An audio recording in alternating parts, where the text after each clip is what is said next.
All right, good morning, good afternoon, and good evening, everyone. This is Dr. E. Today's date is October 23rd, 2022.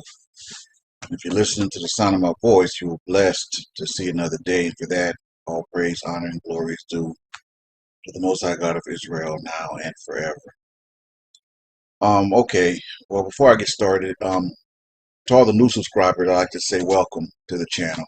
Okay, this channel is despite what you may think or perceived by the name, is a channel for positivity. All right, I uplift my people. I salute strong black men, and I celebrate black women. All right, so if I have to go viral by disrespecting women and disrespecting putting down my own people, then I guess I'll never go viral. Matter of fact, I know I'll never go viral because I'll never do that. I'll go to my grave loving my people.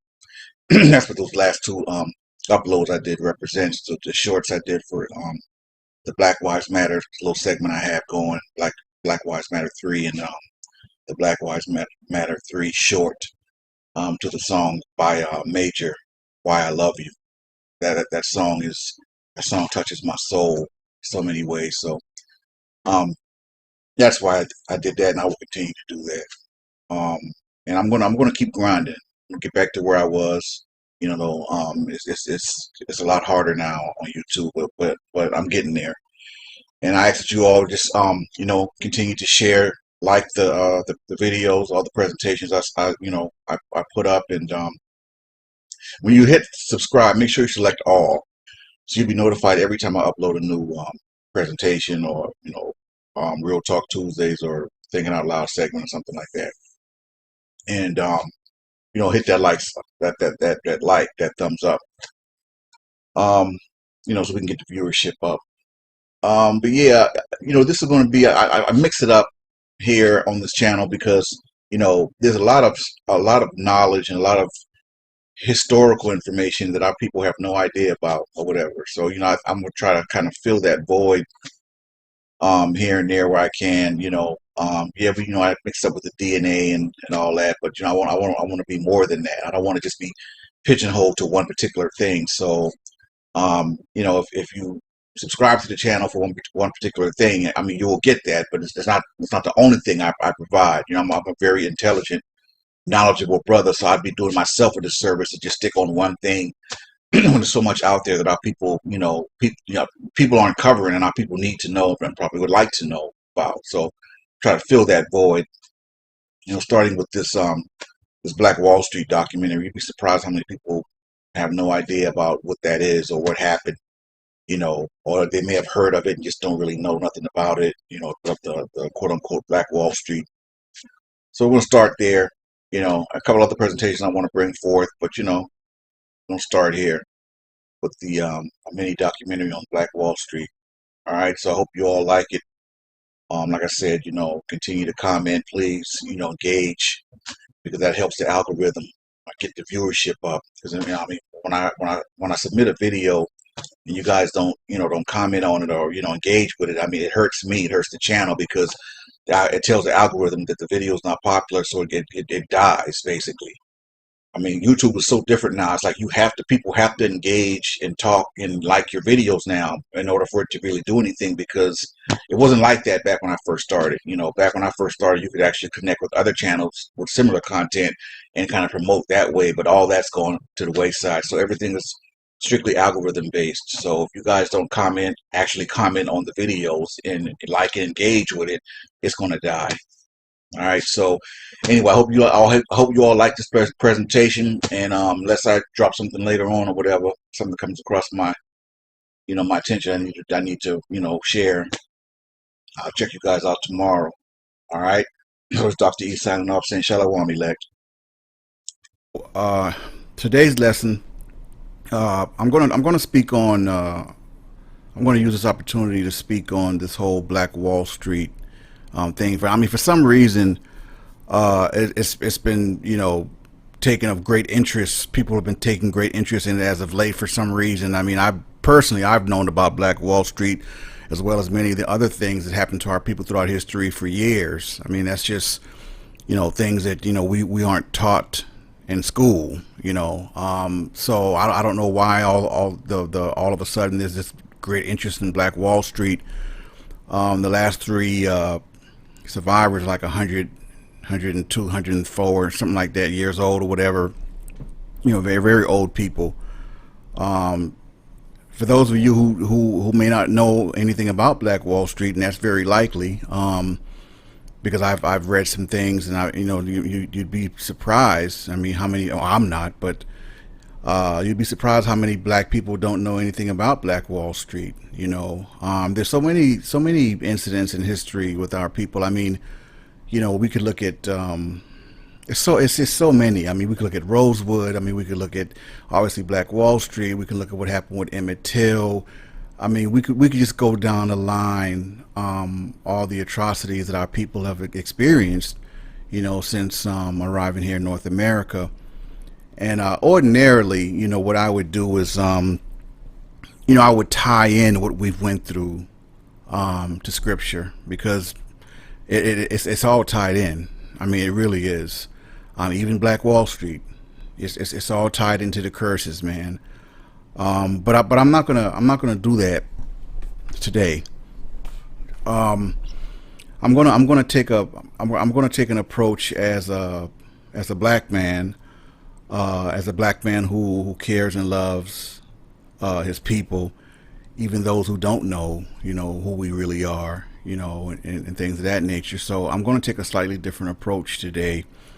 I'm not going to tie Black Wall Street into the curses, but I want us to. There's a couple of things I want to unpack with that, though, because then I saw that recently the President of the United States made a visit to Oklahoma to commemorate the 100-year anniversary of Black Wall Street, and I'm like, okay, so once again, they just passed the anti-Asian hate bill, and kudos to those brothers and sisters. But yet here, black folks, we get another speech, another commemoration. There are many different demographics of people that have gotten reparations from this country, but yet when it comes to black people, we get speeches, right?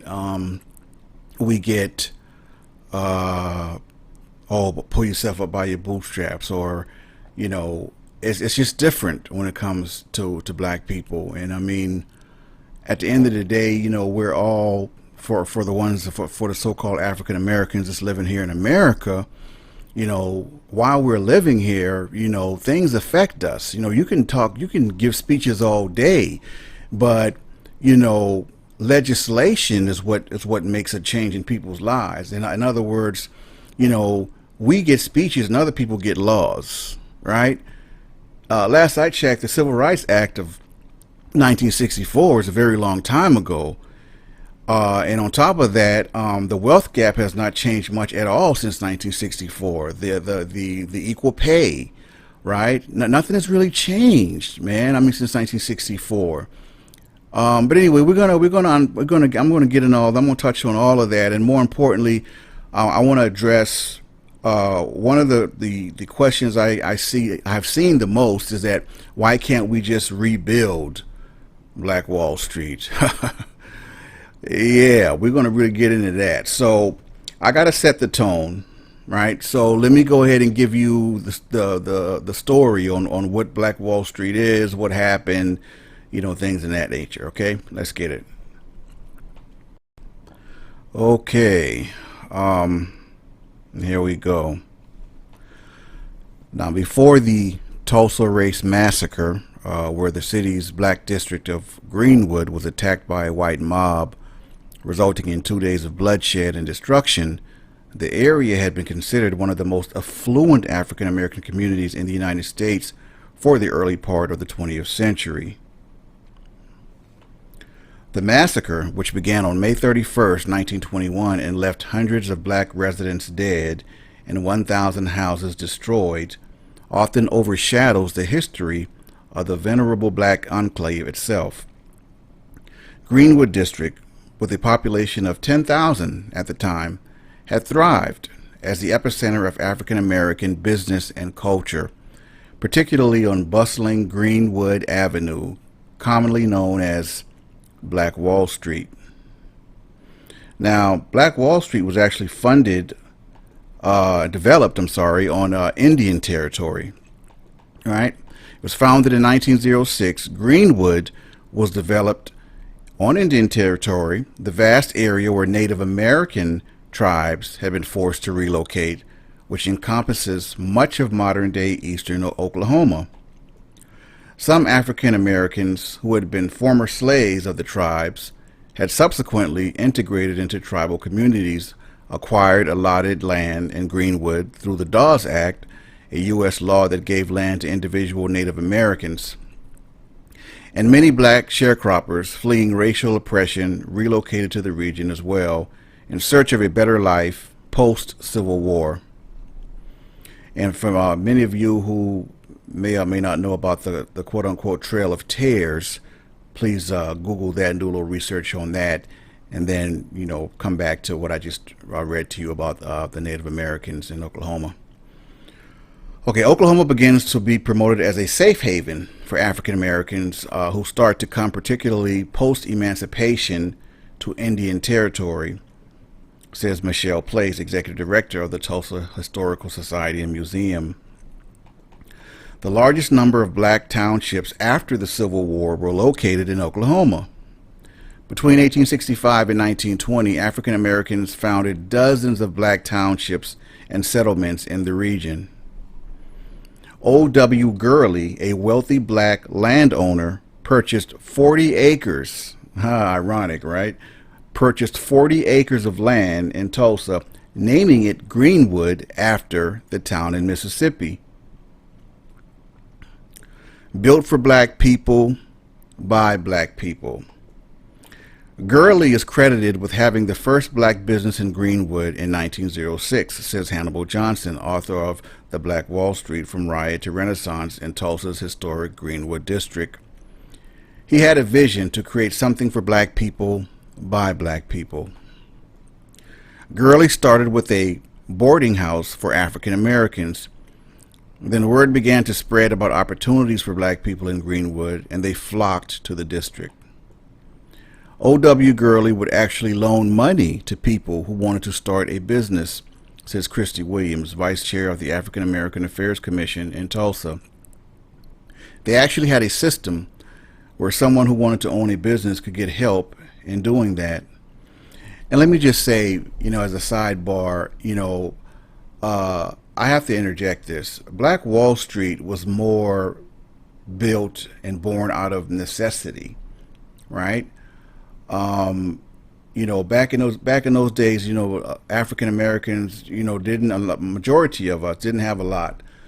So we used to, we would trade, or we would, barter, and as the saying here, this Mr. Gurley, he would loan money to African Americans because no other bank would loan to us, right? So think of that as we move forward. Black Wall Street was born really out of necessity, out of self-reliance, because we were so ostracized, right? We were disenfranchised. So we pulled ourselves up by our bootstraps and did what we had to do, and we flourished. I mean, there were many wealthy families on Black Wall Street back in 1920. So let's adjust for inflation. Black Wall Street today would be worth billions. So I'd like to see what kind of reparations they're even talking about, because what they did, burning down Black Wall Street and destroying that place, just destroying all that generational wealth of black people, man. I don't think our mind could really begin to fathom, how great that is, right? But I had to kind of interject that as a sidebar. We did exactly what they would tell us to do. We pulled ourselves up by our bootstraps, and we built something great, and they couldn't stand it. The jealousy, the hate, the envy. How dare they, do better than we are, or whatever the case may be, right? So anyway, I had to interject that. Back on point. Other prominent black entrepreneurs followed suit after, Mr. Gurley. Mr. J.B. Stratford, born into slavery in Kentucky, later becoming a lawyer and activist, moved to Greenwood in 1898. Now, he built a 55-room luxury hotel bearing his name, the largest black-owned hotel in the country. An outspoken businessman, Stratford believed that black people had a better chance of economic progress if they pooled their resources. Come on here now. Greenwood became self-contained and reliant. Another side note real quick. The Gap band is from Tulsa, and I believe Gap actually stood for Greenwood something Archer. I don't know, but those guys are actually from Tulsa, and that name Greenwood is a part of their name in Gap for the Gap band. Just a real quick little side note. All right. A.G. Smitherman, a publisher whose family moved to Indian Territory in the 1890s, founded the Tulsa Star, a black newspaper headquartered in Greenwood that became instrumental in establishing the district's socially conscious mindset. The newspaper regularly informed African Americans about their legal rights and any court rulings or legislation, as I spoke about that were beneficial or harmful to the community. And it's ironic that they said that, because I just spoke on that, about how, legislation and laws is what affects us, affects our lives, our livelihoods even, right? Not speeches, laws and legislation. Demands for equal rights were an ongoing mission for black Americans in Tulsa despite Jim Crow oppression. Greenwood itself had a railway track running through it that separated, Greenwood itself had a railway track running through it that separated the black and white populations. Consequently, Gurley and Stratford's vision of having a self-contained and self-reliant black economy came to be not only by desire, but by logistics. As a practical matter, they had no choice as to where to locate their businesses, said Johnson. Tulsa was rigidly segregated, and Oklahoma became increasingly racist after statehood. On Greenwood Avenue, there were luxury shops, restaurants, grocery stores, hotels, jewelry and clothing stores, movie theaters, barbershops and salons, a library, pool halls, nightclubs, and offices for doctors, lawyers, and dentists. Greenwood also had its own school system, post office, a savings and loan bank, hospital, and bus and taxi service. Greenwood was home to far less affluent African Americans as well, though. A significant number still worked in menial jobs, such as janitors, dishwashers, porters, and domestics. The money they earned outside of Greenwood was spent within the district, however. It is said that within Greenwood, every dollar would change hands 19 times before it left the community, said Place. I mean, can you all imagine that? Every dollar would change hands 19 times before it even left the community. I couldn't even fathom a thought like that today. I couldn't. And I'm going to get into the second half of this lesson, why I don't believe we can rebuild Black Wall Street. And I mean, just to kind of go over some of the things I touched on. I mean, can you imagine? I mean, we had barbershops, man, hotels. I mean, our own banks. I mean, it's sad and it's disheartening. I mean, I get it, but it doesn't take away from the pain. I mean, we did it. We did that, my people. We did that. But now, because of the hatefulness and the jealousy and envy, now we get to talk about what once was, or back in the day. Anybody want to hear about no back in the day, man? It's 2021, but yet they would have our kids believe that we were nothing but slaves in this country. All we did was come here as slaves. We were hung, we died, like we did nothing, like we accomplished nothing. And it's just so it's a lot of different things, touching on it. I mean, it's a part of history. You can't deny it. You can't, it is what it is, right? And you know how we do here. We address things, head on. You know, but can you imagine? You talking about reparations? See, the thing about that with Black Wall Street is that you literally have those businesses. They have to appreciate those businesses and adjust them for inflation. Now the thing is, now who do you, as far as the descendants and how the money would be allocated, but you want to, that's some serious reparations, man. I mean, that is so foul on so many levels. I mean, we did. I mean, 1921. Like I can't even like really fathom that we did that back in 1921, but yet in 2021 we can't get anything. We can't do anything together. We can't. We don't even. Anyway, I'm gonna get into that in the next segment. Okay, this last segment is going to be a combination of a couple things. Number one, I mentioned about why I felt that Black Wall Street couldn't or wouldn't be rebuilt, and there's a long list of reasons I have as to why that couldn't and wouldn't happen. But first, let's kind of address this whole reparations thing. Now, first of all, I mean, it's been 100 years since this gross injustice of what they did, to our people in Tulsa. And I mean, you would think that in 100 years, some good person would step up and say, you know what happened to those people was wrong. It was unjust. It was atrocious. Let's do the right thing and compensate the ancestors of those black people who were affected by the Black Wall Street massacre. But no, not a single person in position of authority stepped up and said, "Hey, let's do the right thing." Right? And why it's like that with black people?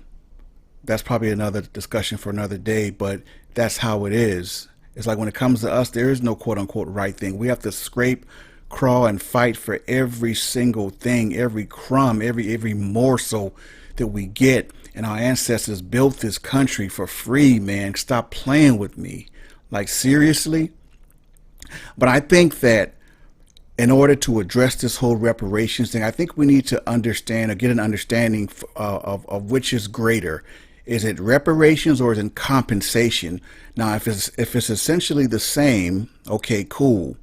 But if not, if by the changing of a word greatly enhances, increases, or the financial compensation is due, then I think we should look at that. The ones who's affected and who would be affected by that should look at that, because reparations is finances for righting a wrong. Compensation is when, listen, compensating you for us destroying your business, destroying your family's wealth. Like, I would think that's a different thing than reparations. I don't know. Now, by definition, they're synonymous, reparations and compensation. But if you look at it, like, and I mentioned this in the last segment, from a compensatory standpoint, if adjusted for inflation, the money that Wall Street would be worth now would be in the billions. So don't think for 1 second that the powers that be aren't aware of that. They're going to give all the speeches and say all the good stuff, all the right stuff, maybe give us a movie or documentary or some, a series on Netflix or something like that. But they're going to try their best not to address compensating the ancestors of the victims of the Black Wall Street massacre. And I'm telling you, and that's exactly why, because the amount of money that we're talking, like, this ain't no 40 acres and a mule. I mean, that in itself, that 40 acres and a mule, and I don't want to go on a tangent, but that 40 acres and a mule, now you want to talk reparations and what that would be worth today? That's another topic for another day as well. But it's the same concept. That 40 acres and a mule today, what it would be worth today, would be significantly much more than what it was back when they promised us that and never came through and never gave it to our ancestors, right? So I think it would be worth looking into which is greater, reparations or compensation, because adjusted for inflation, man, we talking some serious money, man, seriously. And that I'm gonna segue that into why I feel that Black Wall Street today just wouldn't work or couldn't work. And there's several reasons. Some of it's heartbreaking, disappointing, but it is what it is. It's our people. One of the biggest main reasons why Black Wall Street wouldn't work or couldn't work today is because is mentality. The mentality of our people back then compared to now, it's apples and oranges. I mentioned in the last segment that Black Wall Street basically was born out of necessity, out of a need to do for ourselves, to be self-reliant, because back in those days, blacks couldn't go into a bank and get a loan, right? We were kept out of so many things. We were ostracized. We were disenfranchised. We were given a little of nothing, expected to make something, right? So our mentality is way different. Like blacks have more wealth now than we ever have overall, and that's not even saying a lot, because even with that right there said, as a whole, as a people, we're still on the lower end of the wealth gap. Even having more wealthy blacks now than we've ever had in history in this country or whatever, we're still on the lower end. So what does that tell you? That only affects a small percentage of us. Okay, which leads me to the second reason why Black Wall Street couldn't and wouldn't work. Number one, once they figure it all out as far as who's due the payments and the compensation and so on and so forth, that's not going to benefit a majority of us, and as such, that's going to generate some hate, some envy, some animosity, right? Forget the fact that their ancestors went through what they went through and lost their businesses and a generation of wealth. Forget all that. A lot of us are going to be looking at it like, well, we're not getting anything from it. We're not benefiting from it, whatever the case may be. And that's not the mentality to have, but guess what? That's the mentality a lot of us will have. And as such, leads me to my third reason why Black Wall Street couldn't and wouldn't work today. Because of that hate and that jealousy and that animosity, they're going to talk down. They're going to talk down, they're going to talk against it. People who look like me and you. They're going to, just wait for it, on cue. They're going to come out the woodworks. They're going to be on Fox News and all these different stations, whatever the case may be. And then people who look like me and you are going to talk against it. They're going to talk down on it. Oh no, we shouldn't give them, you shouldn't cut a check and this and that. And just wait for it. On cue. Just wait for it. Hate, jealousy, and envy. And you can best believe, which leads me to the next reason why Black Wall Street couldn't and wouldn't work today, is because, wait for it, one or several of us will try to definitely sell us out. Just wait for it. Historically, it's true. It's sad, but look at history. Historically, this is a given. They're going to use people that look like me and you to try to sell us out. Period. It's like black people, we're our biggest enemies. Crab in the barrel. And I say it all the time. Those of you that know me, I say it all the time. We represent the best and the worst, both at the same time. Two extremes. That's us. That's our people. I love us, man, but we got issues, and it starts with our mentality. Wait for it. Who here has heard of Denmark Vesey? Well, when you get a chance, Google him. Denmark Vesey was a mulatto freed slave from Charleston, South Carolina, who only planned the biggest slave revolt that ever would have happened in history, but it never happened. Why? Because he was sold out to other black men. They sold him out, and so they arrested him, and I don't know if they hung him or what it did, but they killed him. They definitely killed him. Back in that time, I'm pretty Pretty sure they probably hung him, but I'm not sure. Don't quote me. But bottom line, they killed him, Denmark Vesey. And they said that what he was planning would have been the biggest slave revolt in history. But it never happened because our people sold him out. And it's sad to say, man, but wait for it, man. We are such a crab in a barrel mentality people. You understand what I'm saying? And it's like, instead of saying, okay, well, listen, maybe we won't directly benefit from the reparations or compensation of what happened on Black Wall Street, but maybe collaterally, as a people, we can benefit. You know, it's all about mentality. See, now we have all these different, we have all these perceptions of options and choices, right? See, back then it was necessity. You know, we had to do what we had to do to you know, depend on ourselves, to be self-reliant. Now we have all these facades of choices and decisions, and you know, so the mentality is different. You know, we are mentally, we are a long ways from Black Wall Street as a people. Y'all follow me? We are a long ways from Black Wall Street, and that's one of the main things as to why it wouldn't work. Another reason why Black Wall Street wouldn't work today is because black folks, we cannot agree on anything. We can't agree on purpose. We can't agree on leadership. We can't agree on agenda. We can't agree on a plan. I mean, we can't agree on anything. How do we expect to get anything accomplished if we can't agree? The Bible speaks of this, and I didn't want to bring this here, but the Bible speaks, so can two walk together except they agree?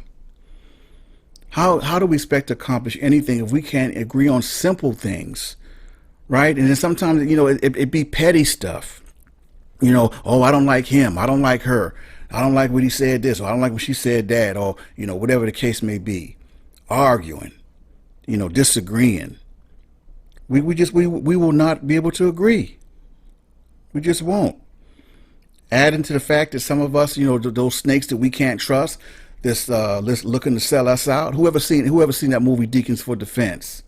And that old black man was doing exactly to them what I'm telling you right now. He was going back to and selling out his peoples to the white folks. You know, and it's sad to say, man, but it's always going to be a cat like that. There's always going to be a Tim Scott, you know, in our midst, whether we know it or not. Always, you know. So, you know, we have to look at all of that, man, in its totality. I'm not saying it to be negative. You guys know me. I'm saying it because it's real, because it's true. It's tight, but it's right. Okay. Why don't, as an alternative to maybe trying to rebuild Wall Street, why don't we take the wealthiest blacks in every city and state and pool their resources, right? And build their own version of Wall Street in their respective cities and states, and then work it collectively that way, right? Something like that. You know, I submit as an alternative, right? Because see, the descendants of Black Wall Street, whoever they may be, God bless them, you know, they deserve whatever they get from that situation. I don't want anything. You know, I don't expect anything. I don't expect it to benefit me at all. You know, my family is not from Tulsa. I don't know anyone from Oklahoma, the Greenwood section, other than the Gap Band. You know, and I thought that was pretty cool to find out that they were from there. So me personally, it doesn't affect me. How many of us can be affected positively, financially by that situation? Hey, by all means, God bless them. Right, but I think we need to think of a bigger picture in terms of, you know, trying to, like I said, we have more black wealth now than we ever have. You know, one Oprah is not going to make a difference. One Michael Jordan is not going to make a difference. You know, one Jay-Z, right? Because he's the most successful, you know, rapper, is not going to make a difference. You know, one Beyonce is not going to make a difference. But when you start putting all these artists and entertainers, you know, start pooling their resources together, that's a lot. We're talking a lot of money. Okay, so we need to be looking at it more of like, okay, like I said, maybe the wealthiest people from each state, wealthiest black people from each state, you know, get together, start small, start within your state, you know, and start building your own version of Wall Street. And I mean, there's so many other factors, small and great, that would factor into why, our Black Wall Street today, just we would it just it's not the same. It's just a totally different era, right? I think we can build versions of Wall Streets in our respective maybe states, something like that. I don't know. I don't pretend to have all the answers, but I just know that as a people, our mentality is so much different, man, than it was back then. I mean, trying to get black folks on board for anything that involves, coming together and sticking together, sticking up for each other, not selling each other out, not dissing each other, in front of the masses, just being a well, I ain't gonna say that, but I just think that we need to we need to recondition our mentality. It's almost like we're institutionalized in a way, man. I mean, I believe back in the day I heard I can't believe it was brother Khalid Muhammad, or it might have been brother Farrakhan. One of them brothers back in the day said that made so much sense is, man, black people, no matter of fact, you know what? It was Muhammad Ali. That's right. It was Muhammad Ali. Muhammad Ali said that it's so hard for us to have the mentality to do for ourselves because we think so much like white people, since black people are like white people now. And he broke that down. I'm gonna find that speech. I'm gonna repost it if I can. But he broke that down. I was like, wow. He says, we feel like we feel like we can't do anything without the white man in some way. And it's like we've been brainwashed to believe that. And I believe this brother Roland Martin told this one young brother when he said, from Georgia, and don't get me wrong, I don't know it verbatim, but the young brother, I think he said he wanted to build a school or something like that, and do it by himself. And Roland Martin, who's a well-known brother, among black people, called the young brother an idiot for not wanting to include white people, or into the project, whatever the case may be. And I mean, I just thought of that because that makes a point that I'm making. Right? It's like we have that mentality, man. You got a lot of us that'll talk that pro-black stuff. They'll raise their black fists and, talk all this stuff. But when it's all said and done, they want to run to, who they want to run to when it's all said and done. Divide and conquer, man. I mean, that Willie Lynch is so prevalent, my brothers and sisters, man. I mean, it's just dishearteningly sad. Pitting us against one another. The old against the young, men against the women, right? Dressing up, toxic feminism and calling it Black Lives Matter, right? And trying to sell that and try to peddle that to us, right? I mean, it's so much, man, that we deal with. And so all of those things and all of these things I'm saying, is why I don't feel Black Wall Street can be rebuilt in 2021. But again, I'm going to say this. I'm going to get off it. I'm going to end this lesson. But for the brothers and all the brothers and sisters, man, who are descended from those brothers and sisters that lost their lives and their businesses on Black Wall Street in the Greenwood section of Tulsa, Oklahoma, I pray that, you guys get whatever you can, whatever you deserve, from that situation. And, as a people, we just need to kind of continue on, man, and starting first and foremost with our mentality, to try to make a difference. And only when we do that is when we start to really, truly try to make a difference economically in the lives of our people. All right. So on that note, I hope you guys enjoyed the lesson. Look forward to Shabbat service tomorrow. I think I'm going to deal with in lieu of my recent sickness. I'm going to deal with dietary laws on this Shabbat. All right. So look forward to that. So hope you guys have a great rest of your day. This is Dr. Ephraim signing off, saying Hayya by Yeshem, Yeshua HaMashiach, Baruch Atah Adonai. Shalom, elect.